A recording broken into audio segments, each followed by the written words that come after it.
horizon, an Austrian psychiatrist by the name of Sigmund Freud. And he has become known to us as the founder of psychoanalysis.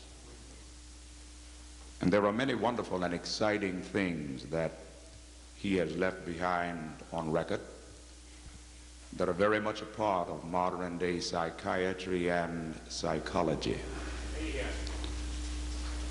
Perhaps he is best known for what he has labeled as the three dynamic or vital forces resident in the human mind.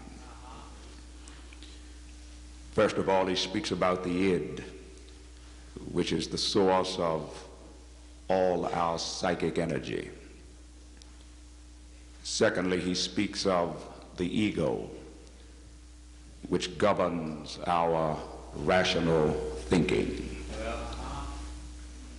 Thirdly, he speaks of the superego, which is the center of our moral or ethical being.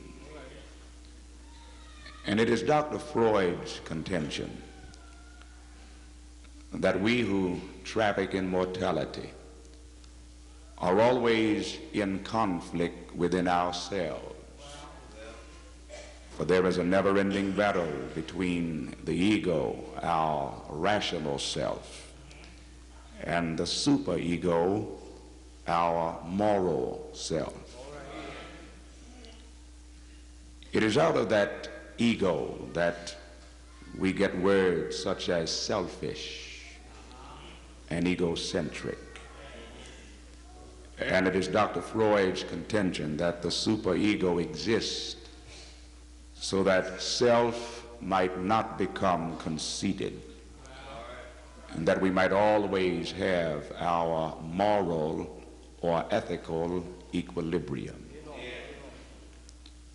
Allow me in this brief introduction to share with you an illustration of how the two are always in conflict. If, for example, a man has something of worth that he wishes to sell, in his mind he comes to a figure. And that figure not only represents what that something is worth, but hidden within that figure is also a profit. And the ego inside of a man tells him that it is good business, not just to sell something for what it might be worth, but also to make sure that there is a profit for you.